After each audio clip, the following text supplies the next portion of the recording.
오늘 본문에서 다룰 첫 번째 내용은 주님의 주된 관심이 어디에 있는가입니다. 실패한 자, 성공한 자, 어디에 주님은 더 주된 관심을 가질까요? 쉽게 풀어보면 여러분과 제가 술래잡기를 해야 한다 합시다. 운동장에 모여서 무리로 섞여 있는 그 과정에 여러분과 제가 대표입니다. 술래잡기 할 사람 여기 모여라 하면서 엄지손가락을 치켜 세웠습니다. 거기에 누가 붙어줬으면 좋겠습니까?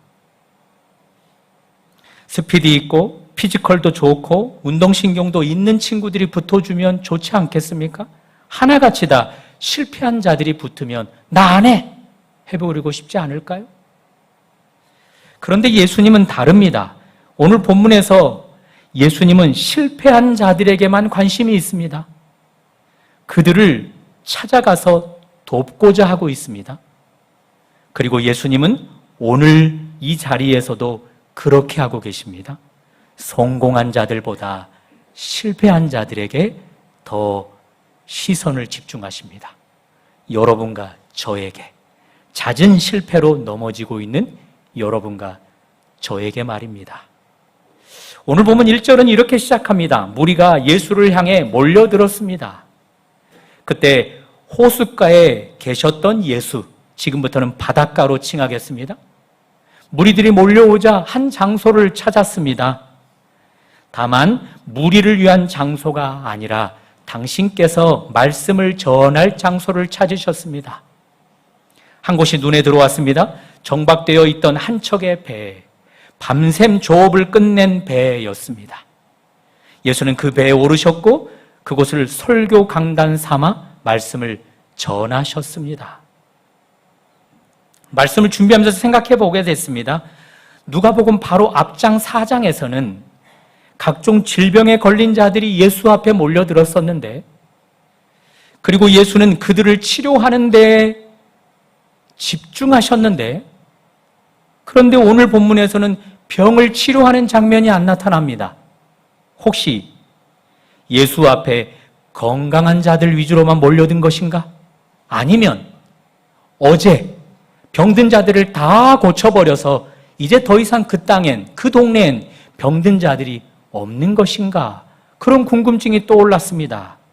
그리고 제가 내린 답변은 이것입니다. 오늘 본문은 예수께서 병자, 건강한 자, 그들에게 관심 갖기보다 딱 하나의 관심이 있다, 그것이죠. 따라해 보실래요? 주된 관심은 당신의 말씀을 전하고자 함이라. 그렇습니다. 치료하는 일, 그들을 회복시키는 일, 그것보다 주께서 주된 관심을 갖는 영역은 딱 하나, 그들에게 하나님 말씀을 증거하고자 함입니다. 우리에게도 동일합니다. 우리는 문제 해결을 더 바랄 때가 많습니다. 가난에서 벗어나는 일, 내면의 눌림에서 속히 자유케 되는 일, 육체적 질병에서 하루빨리 회복되는 일, 그런 일들이 훨씬 중요하게 여겨져서 그것 해결하고자 훨씬 더 가지고 나아가는 영역이 있지만, 우리 예수님은 그것들보다 하나님 말씀 전하는 것에 더 주목하시는 분이십니다. 하나님은 천지를 창조하셨습니다.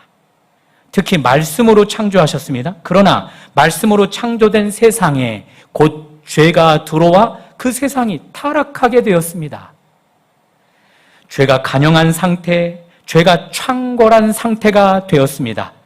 딱 그때부터였습니다. 인류는 온갖 질병에 사로잡히게 되었고 사망, 죽음이 왕노릇하는 참담함에 이르게 되었습니다. 그것이 다 죄의 결과물로 드러났습니다. 그러므로 병으로부터 벗어나고자 한다? 본래의 모습으로 회복되면서부터 시작되는 것입니다. 죽음이, 사망이 왕노릇하던 인생이 역전하려 한다? 반드시 본래의 모습으로 회복됨으로부터 시작되어지는 것입니다. 다시 말해서 말씀으로 창조된 피조물답게 하나님 말씀 앞에 바로게 섬, 거기서부터 회복은 시작되어지는 것입니다. 잠시 우리 예수님 그분을 살펴볼까요? 요한복음 1장 1절에서 3절까지입니다. 스크린으로 한번 봐줘 보십시오. 태초에 말씀이 계시니라. 이 말씀이 하나님과 함께 계셨으니 이 말씀은 곧 하나님이시니라. 그가 태초에 하나님과 함께 계셨고 만물이 그로 말미암아 지은 바 되었으니 지은 것이 하나도 그가 없이는 된 것이 없느니라. 쭉 소개되고 있는 말씀이신 분, 그분이 바로 예수님이십니다. 이 예수님으로부터 천지가 창조되었고 여러분과 제가 지음받은 존재들인 것입니다. 이 예수께서 죄로 말미암아 병들고 사망이 왕노릇하고 있는 세상 가운데 오신 것입니다. 그러므로 죄 아래에서 당하는 참담함, 그것에서 돌이키려면 말씀이신 예수 앞에 바로 서야 합니다. 그리고 우리를 빚어냈던 그 말씀을 들어야 하는 것입니다. 그리고 그 말씀으로 새롭게 우리는 재창조되어야 하는 것입니다. 믿으십니까? 모든 신앙인들을 붙들고 한번 물어보십시오. 성도님들 삶에 변화가 있는 분들을 찾아가서 꼭 물어보십시오. 그 변화의 핵심이 무엇이었습니까? 말씀을 빼놓고는 이야기를 못할 것입니다. 저 역시 그렇습니다. 1년 사이에 2번의 큰 사고를 당했습니다. 이러다 죽겠다 싶어 하나님께 돌이키려는데 해봤어야지요. 방법을 알아야지요. 기도를 하려는데 기도가 나와야지요. 그나마 쉽게 할 수 있는 것은 말씀을 읽는 것이었습니다. 신기했습니다. 말씀을 읽다가 처음 맛보는 전율을 느꼈습니다. 그 뒤부터 믿어지더라고요. 말로만 듣던 예수가 살아계시는 분으로 믿어지고 예수의 십자가가 죄인인 나를 위한 희생당함으로 믿어지더라고요. 그러다가 성경을 가르치는 신학교에 들어갔습니다. 매 시간이 은혜스러웠지만 지금의 저를 있게 한 잊지 못할 한 번의 수업 시간이 있습니다. 동일하게 말씀을 배우는 그 시간, 그날따라 하나님 말씀이 저의 이성을 뚫고 들어오더라고요. 저의 내면 깊숙이 저를 찌르기 시작하더라고요. 말씀이 살아있고 운동력이 있다는 것, 그때 처음 경험했습니다. 다음 시간이 점심시간인데 밥맛도 잃어버릴 만큼 강력한 메시지로 제가 전율을 했습니다. 죄가 지배하게 됨으로부터 질병과 사망이 왕노릇하게 되었다 말씀드렸습니다. 그 이미지를 본문에서도 살짝 엿볼 수 있을 것 같습니다. 예수께서 말씀 전하기 위해 오르셨던 배, 그 배는 밤새 어업 활동을 끝낸 배였습니다. 다만 밤샘 어업 활동을 했으니 결과물을 가졌어야만 하지 않을까요?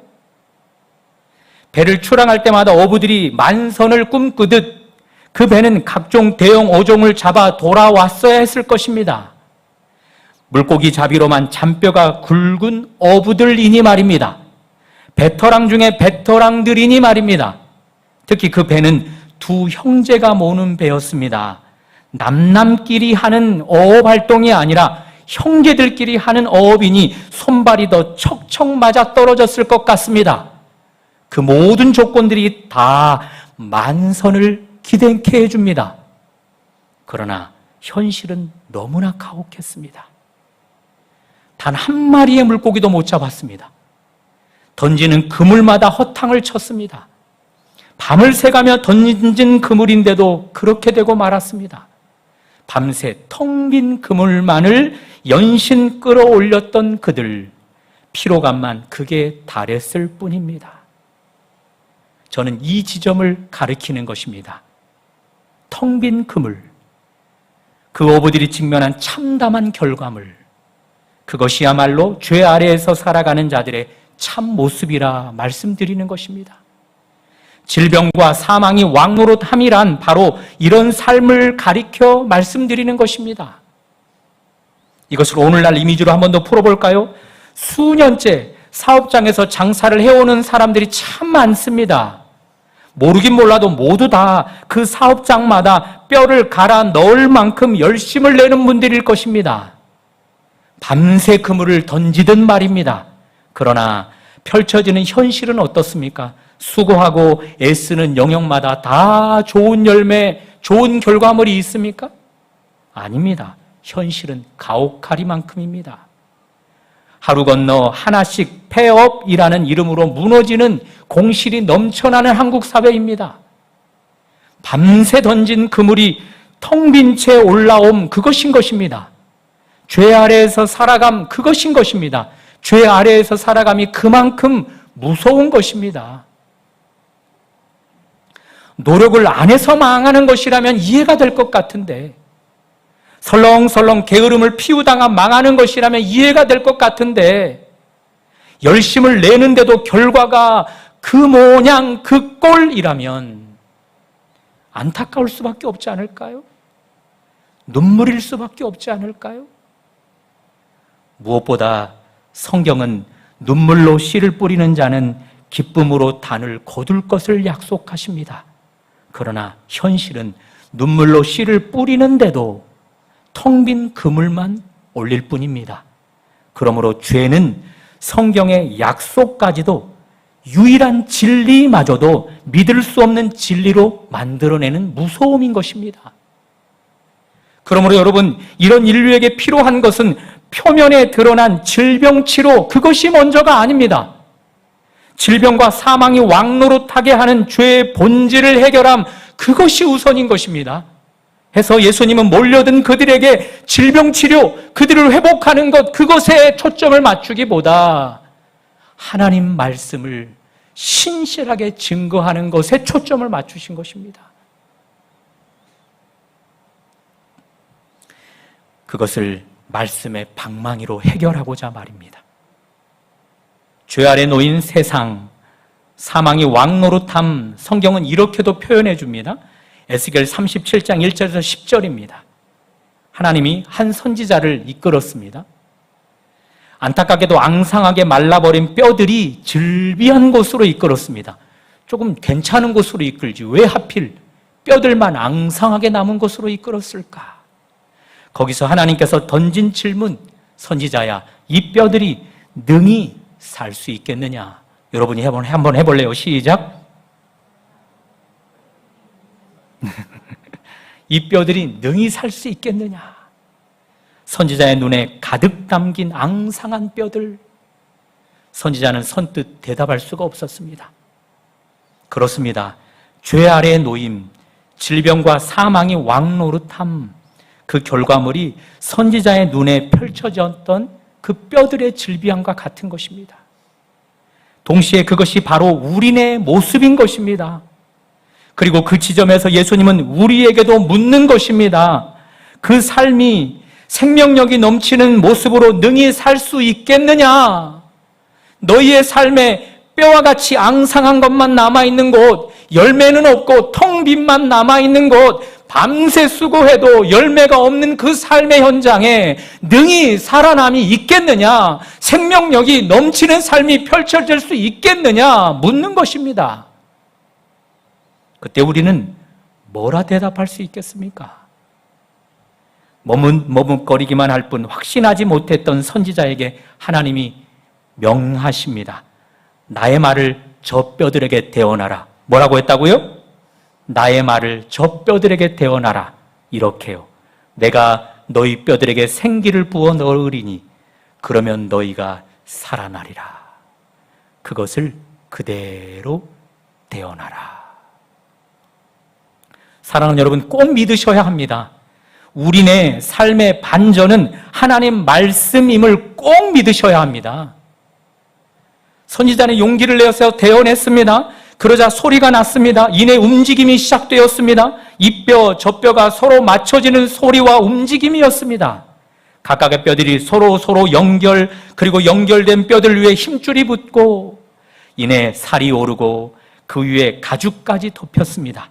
마지막으로 선지자가 한 번 더 생기를 불어넣자 그들이 곧 살아나되 놀라지 마십시오. 극히 큰 군대가 되었습니다. 할렐루야. 그렇습니다. 죽음의 상징인 앙상하게 말라버린 흩어진 뼈들, 그리고 생명력 넘치는 상징인 극히 큰 군대, 이쪽은 앙상하게 마른 뼈들, 이쪽은 생명력이 넘치는 살아있는 큰 군대, 그 둘 사이에 오직 하나님의 말씀이 놓여 있었습니다. 그리고 그 전과 후를 그 중간에 놓인 말씀이 해결을, 변화를 가져다 주었습니다. 정리합니다. 예수께서 질병 치료보다 말씀 전함을 더 바라셨습니다. 바로 이런 문제들 때문인 것입니다. 죄라는 나무에서 맺히는 온갖 질병, 나아가 사망, 그것을 일시적으로 해결하기보단 그것의 근본, 죄된 나무를 말씀의 도끼로 찍어냄이었습니다. 예수님은 우리에게도 그것을 하시는 것입니다. 2000년 전 십자가를 지심으로 그 일을 행하셨던 것입니다. 자, 앞에서 말씀드렸던 자영업 이야기를 한 번 더 해보겠습니다. 다들 망해서 문을 닫는 중인데 그런 곳에 백뭐뭐 사장이 솔루션을 들고 갔습니다. 백뭐뭐 사장 누군지 아시겠죠? 몇몇 가게를 선정해서는 솔루션을 제공합니다. 다만 그중 어떤 사장님은 백 사장보다 더 경력이 많은 분도 계십니다. 심지어 백 사장보다 더 맛있게 요리하는 분도 계십니다. 그러나 조건은 동일했습니다. 솔루션대로 하라였습니다.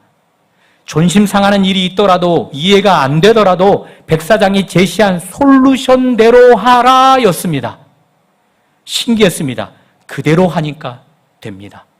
신기했습니다. 그대로 하니까 먹힙니다. 그대로 하니까 대중이 알아봅니다. 죽었던 자리가 살아납니다. 그대로 솔루션대로 했더니 말입니다. 물론 프로그램이기 때문에 뭔가 단면이 당기지 않은 영역도 있겠지요.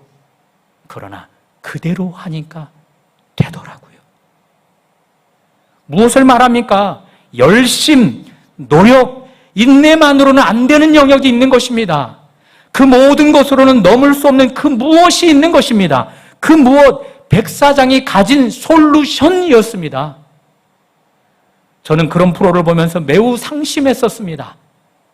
나도 나름 노력하는데, 저들 못지않게 나도 열심 내는 영역에서는 뒤지지 않는데, 혹시 나의 목회에도 내가 알지 못하는 반드시 통하는 솔루션이 있는 것은 아닐까? 처음엔 그 솔루션 없는 줄 알았습니다. 잘 되는 것은 다 운이다. 부모 잘 만난 덕이다. 기회가 좋았을 뿐이다. 그러면서 잘 되는 교회, 부흥하는 목회자 배 아파하기만 했었습니다. 그런데 이제야 보입니다. 그 유일한 솔루션이 보입니다. 그리고 그 솔루션은 바로 하나님 말씀임을, 하나님 말씀을 들음임을, 하나님 말씀을 믿음임을, 그리고 무엇보다 그 솔루션대로 행하는 것임을, 들어도 행하지 않으면, 믿어도 행하지 않으면 솔루션대로 행함만이 유일한 해법임을 이제서야 알게 되어지는 것입니다. 제게만 아닙니다. 오늘 예배하는 여러분에게도 동일합니다. 이제 본문의 주인공의 삶의 변화를 한번 엿볼까요? 그에겐 솔루션이 어떻게 제공되어지는지, 그리고 그는 솔루션대로 행하는지를 중점적으로 한번 살펴봅시다. 예수께서 배에 올라탔던 배는 시몬 베드로의 배였습니다. 말씀을 다 전한 뒤 예수는 베드로에게 한 가지 솔루션을 제공합니다. 깊은 데로 가자. 그리고 그곳에 그물을 내리라. 그것이 솔루션이었습니다. 베드로는 그대로 했습니다. 깊은 데로 갔고 그물을 내렸습니다. 그리고 잡았습니다. 그물이 찢어질 만큼의 물고기를 잡았습니다. 그 현장을 우리가 6절에서 한번 다 같이 읽어볼까요? 시작. 그렇게 하니 고기를 잡은 것이 심이 많아 그물이 찢어지는지라. 솔루션대로 하니입니다. 듣고 싫어요. 믿었는데 안 해요. 한 것이 아니라 들은 대로, 믿은 대로 행했다. 그 결과 그물이 찢어졌다입니다. 분명 동일한 바닷가였습니다. 바다가 따로 있는 것이 아니었습니다. 동일한 포인트였습니다. 베드로가 지난밤 수차례 그물을 던졌던 그곳이었습니다. 배도 동일했고 그물도 동일했습니다. 그물을 던지던 어부들도 동일했습니다. 그러나 딱 하나 달라졌습니다. 무엇입니까? 예수의 말씀대로 행함이었습니다. 그것이 밤새 허탕쳤던 그물을 찢어질 만큼의 그물로 바꿔놓았습니다. 그것이 밤새 잡았어야 할 물고기를 한 방에 잡아 올리게 만들었습니다. 동일합니다. 예수의 말씀이 여러분과 제게도 이미 솔루션으로 제공되고 있는데, 죄 아래 놓여 질병과 사망 가운데 왕노릇하면서 벗어나는 솔루션은 오직 예수님의 말씀이라고 선포되어지고 있는데, 죄와 사망에서 왕노릇하면서 살게 하는 것 오직 그것이라 말씀하시는데 우리에게는 들려지는지요? 그리고 믿어지는지요? 그리고 순종케 되어지는지요? 자, 이제 여러분과 저는 솔루션을 제공받았습니다. 사망이 왕노릇하던 삶에서 생명이 왕노릇하는 삶으로 달라질 수 있는 솔루션을 제공받았습니다. 이 솔루션대로 살아갈 수 있겠습니까? 묻는 것입니다. 백사장 프로를 보니 망해가던 사업장마다 다 솔루션을 주지 않더라고요. 한 지역의 사업장들이 다 망해가는데 그 사업장을 다 일으켜 세워주는가? 아닙니다. 그 중에서도 많은 사업장 중에서도 딱 하나 혹은 두 개, 그리고 반드시 조건이 붙습니다. 그 일에 진심인 분,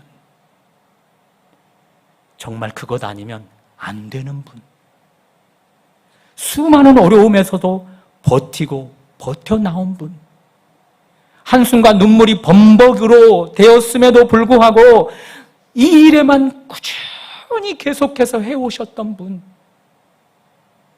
그런 분들에게만 솔루션을 주고 결국 그런 분들만 성공시키더라니까요. 그런 자들이 다 그럴까요? 백사장이 뭘 제시하든 그들은 다 따릅니다. 존심이 상해도 이거 이상적으로 안 맞는 것 같아도 백사장이 주는 솔루션마다 다 따릅니다. 그대로 따릅니다. 그리고 결국 성공의 눈물을 두 눈 가득 진하게 흘립니다. 여러분과 제게도 예수님의 솔루션이 제공되었습니다. 묻겠습니다. 그대로 따를 수 있겠습니까? 다시 묻습니다. 여러분도 이 일에 진심이신지요? 오직 이거 아니면 방법이 없다 확신하는 분들이신지요? 다른 거 다 해봤는데 이것만이 내 유일한 삶의 해답이구나 하면서 그 주님의 솔루션대로만 삶을 살아갈 자신과 확신과 담대함을 가지셨는지요? 베드로, 예수님이 그에게 내린 솔루션 해내는 것 결코 쉽지 않았습니다. 깊은 데로 배를 몰고 그곳에 기물을 던짐 결코 쉬운 일이 아니었습니다. 다시 말해서 예수님의 솔루션대로 행하려면 베드로 편에서 내려놔야 하는 것이 참 많았습니다. 먼저는 극에 달한 피로감을 극복해내야 했습니다. 밤새 헛땅을 친 그물로 인해 피로감이 100만근, 1000만근인 이들, 만사가 귀찮은 때에 다시 그물을 던지라니 그 피로감을 극복해내야 했습니다. 그뿐입니까? 잔뼈가 굵어진 자신의 경험치와 상식도 극복해야 했습니다. 당장 예수는 어부가 아닙니다. 선생이며 납비입니다. 또 베드로가 알고 있는 예수는 아버지 밑에서 목수의 일로 잔뼈가 굵어진 자입니다. 그런 예수가 말합니다. 해가 드러난 시점에 그것도 깊은 곳에 가서 그물을 내리라. 어부의 상식으로는 고기는 밤에 많이 잡힙니다. 해가 뜨는 시간에는 물고기가 깊은 곳에는 없습니다. 하나같이 다 예수는 상식에서 벗어나는 일을 명하고 있습니다. 솔루션으로 제공하고 있습니다. 베드로가 예수의 솔루션대로 하려면 그것들을 다 극복해야 했습니다. 자, 그 심정을 베드로가 이렇게 털어놓습니다. 5절입니다. 또 한번 읽어볼까요? 시몬이 대답하여 이르되 선생님, 우리들이 밤이 새도록 수고하였으되 잡은 것이 없지만은 말씀에 의지하여 내가 그물을 내리리이다. 자신의 것 다 내려놓는 베드로, 이해 안 되는 것, 피로감, 그것 다 뒤로 한 채 주님의 솔루션대로 했습니다. 베드로는 이 일에 진심이었기 때문에 가능했다 봅니다. 하다가 안 되면 말지 뭐, 그런 건성건성한 태도가 아니었기 때문에 가능했다 믿습니다. 그것이 깊은 곳으로 가게 했고, 그것이 그 깊은 곳에 그물도 내리게 했습니다. 그리고 그물이 찢어질 만큼의 수확물도 갖게 했습니다. 그 일에 진심인 자이기에. 사랑하는 여러분, 오직 예수님만이 여러분 가정의 유일한 솔루션 맞습니까? 질문을 바꿔봅니다. 예수에게 우리는 진심이십니까? 우리의 삶의 변화, 예수 말고는 답이 없다 확신하게 말씀하시는 분들이십니까? 단적인 예입니다. 청소년들이 있어 좀 그렇지만 그래도 준비한 내용이게 해보겠습니다. 한 교회 성도님이 담임 목사님께 이메일을 보냈습니다. 정말 예수와 동행하는 일기를 쓰면 제 삶도 변화될 수 있나요? 목사님 말씀처럼 예수 동행 일기를 써왔습니다. 그러나 또 무너졌습니다. 저는 사실 음란물 중독자입니다. 제 삶을 좀 돌이켜보려고 목사님 말씀을 따라 일기를 쓰는 일에 돌입했는데 그러나 또 무너졌습니다. 너무 화가 납니다. 미칠 지경입니다. 목사님 말씀대로 정말 이 일기를 쭉 써가면 내 삶도 돌이켜질 수 있는 것입니까? 목사님의 답변 이메일입니다. 성도님, 일기가 성도님의 삶을 변화시키는 것 아닙니다. 일기 가운데 성도님이 의지하는 예수께서 성도님을 변화시킵니다. 그리고 삶을 되돌아보십시오. 성도님은 진심입니다. 정말 그 중독으로부터 벗어나고자 애쓰는 것만큼 그것 진심으로 저에게도 느껴집니다. 그 진심 모든 중독자들이 다 가질 수 없는 것임을 알고 계십니까? 모든 중독자들에게 이렇게 다 이메일을 써서라도 삶을 돌이키고자 하는 마음이 있을까요? 그것을 되물었던 것입니다. 그러나 성도님은 어떻습니까? 본인이 출석하고 있는 교회 담임 목사에게 직접 이메일까지 쓸 정도입니다. 그리고 그 성중독이 자랑입니까? 너무 부끄럽고 치부여서 감추고 숨기려 하는 일들일 것인데 그것을 저에게까지 이렇게 적나라하게 다 드러내기까지 열심을 내는 이유가 어디에 있는 것이고 이유가 어디 있는 것입니까? 진심이기 때문입니다. 그만큼 괴로운 것입니다. 이것 말고는 답이 없음을 알기 때문입니다. 그리고 기억하십시오. 일기를 쓰기 전 성도님은 중독으로 인한 넘어짐 크게 대수롭지 않게 여겼습니다. 다른 사람도 다 그럴 건데 뭐. 죄를 죄로 여기지 않았던 영역이 많았을 것입니다. 독약을 먹고서도 괜찮아 정도로만 취급했을 것입니다. 그런데 지금 일기를 쓰는 과정에서는 죄의 괴로움이 더 커져가고 있습니다. 그것 주님이 하시는 일입니다. 이미 주님이 성도님의 그 부분을 해결하고자 성도님 내면에서 일기 쓰기와 함께 일하고 계십니다. 그 뒷이야기가 안 들려져서 안타깝습니다. 저는 지금 매우 중요한 영적 원리를 말씀드리고 있는 것입니다. 죄를 죄로 느끼는 것, 죄를 괴로워하는 것, 우리 스스로 힘으로 해낼 수 없는 영역입니다.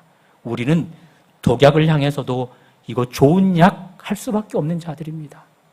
죄를 죄로 보고 죄를 괴로워하는 것은 우리 안에 예수께서 오셔야만 가능해지는 일인 것입니다. 부자면서 높은 관직에 오른 한 사람이 예수께 나와왔습니다. 돈도 많겠다, 젊겠다, 지위도 높겠다. 거기다 그는 예수께 이렇게 말할 정도로 신앙까지 줬습니다. 주여, 어려서부터 그 말씀을 쭉 다 지켜왔습니다. 그러니 신앙까지 줬습니다. 기회만 된다면 사이 삼고 싶을 만큼입니다. 그런 그에게 예수께서 말씀하십니다. 좋다, 딱 한 가지만 더해다오. 너의 돈을 가난한 자들에게 나눠주고 그런 뒤 나를 따라주렴. 그것이 예수의 솔루션이었습니다. 그는 그 솔루션을 따를 때에만 죄에서 자유케 되어집니다. 그리고 그 솔루션을 따를 때에만 그의 질병과 사망의 왕노릇함에서 벗어날 수 있는 것입니다. 오직 그 솔루션에만 그것이 달려 있습니다. 자, 그러나 그는 어떻게 했습니까? 돈이 아깝다는 생각이 가득했던 그 예수의 솔루션대로 하는 것을 그만뒀습니다. 그 말인즉 그에게는 예수가 전부가 아닙니다. 돈이 전부입니다.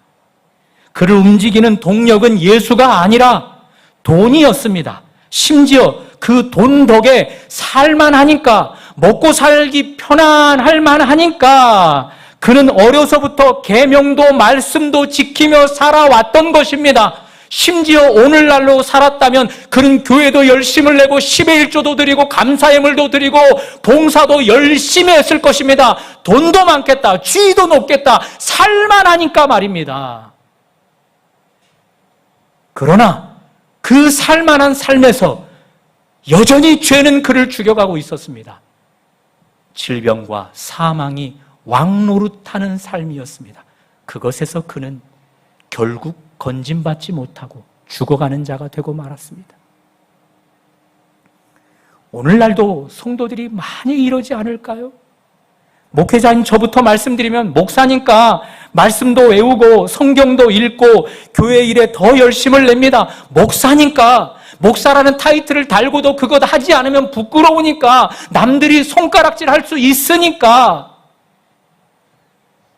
그러나 그것이 다라면, 예수가 유일한 솔루션이 아니고 그것들을 하는 것으로만 멈춰 있다면 어떨까요? 제 삶이 질병과 사망이 왕노릇하면서 벗어날 수 있을까요?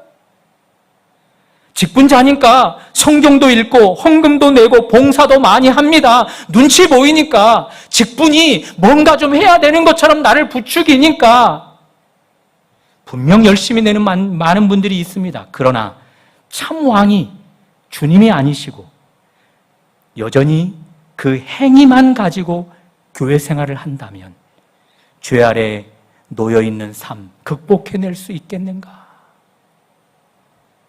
유일하게 예수님만을 솔루션으로 삼지 않은 한 그런 일은 목사에게도 직분자에게도 없는 것입니다.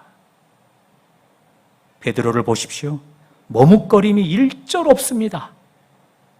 자신의 경험, 헛된 시간이 될 것 같습니다.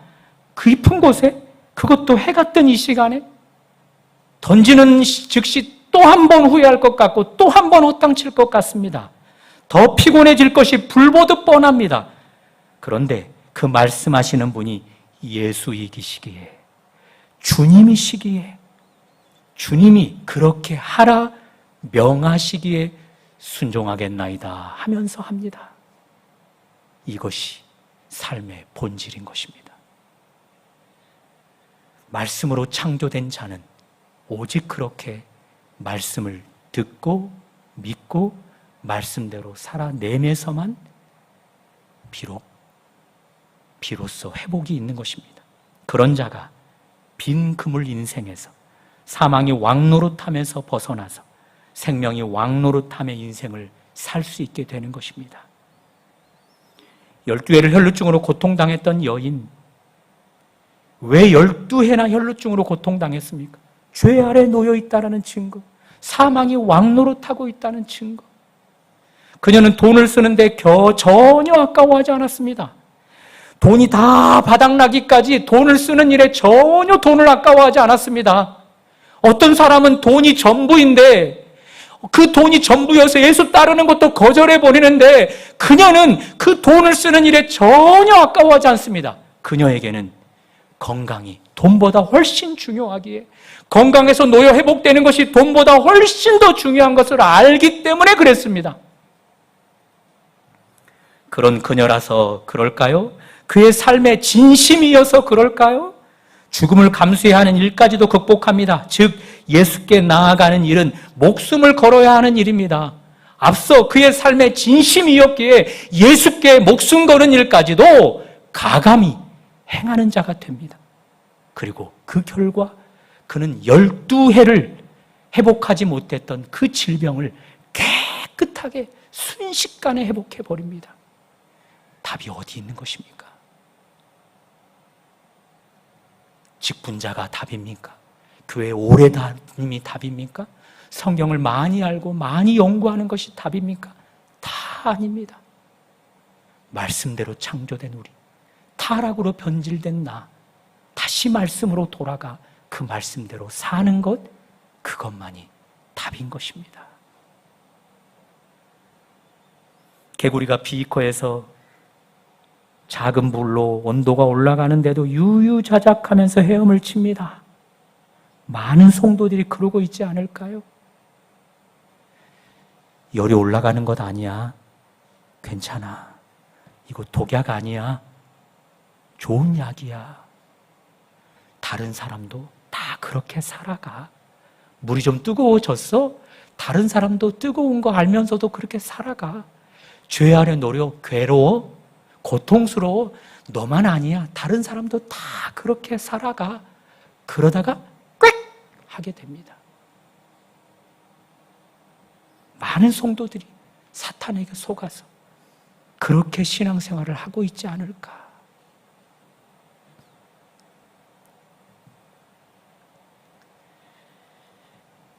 문제는 비커의 물이 뜨거워지는 것도 우리 스스로 알 수가 없습니다. 예수께서 들어오셔서 그 물의 온도가 올라감을 알려주셔야 우리는 알 수 있습니다. 죄가 그렇게 무섭습니다. 그래서 말씀 앞에 거울 삼아 나를 비추고 그 말씀 앞에 내가 얼만큼 살아가는가 발버둥 쳐야 함이 거기에 있는 것입니다. 앞서 이야기했던 것처럼 중독자라고 해서 다 주와 동행하는 일기를 써서 회복을 바라는가? 아닙니다. 예수께서 그의 내면에서 일하고 계실 때에만 그 일이 가능합니다. 우리 안에 예수께서 계십니까? 우리 안에 예수께서 말씀하고 계십니까? 그 음성이 들려져서 순종하는 그런 걸음으로 걷고 계십니까?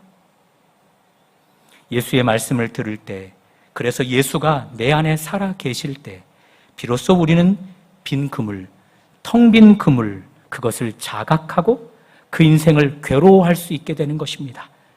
이것이야말로 죄 아래에서 노임의 유일한 해법이다 여겨서 질병과 사망이 왕노릇하는 삶에서 유일하게 벗어나는 길임을 알아서 결국 예수를 붙들고 그 말씀 앞에 삶을 살아내는 것입니다. 그것이 오늘 여러분에게, 저에게 솔루션으로 허락되었습니다. 그 솔루션 붙들고 한 주도 살아가기를 주님의 이름으로 축복합니다.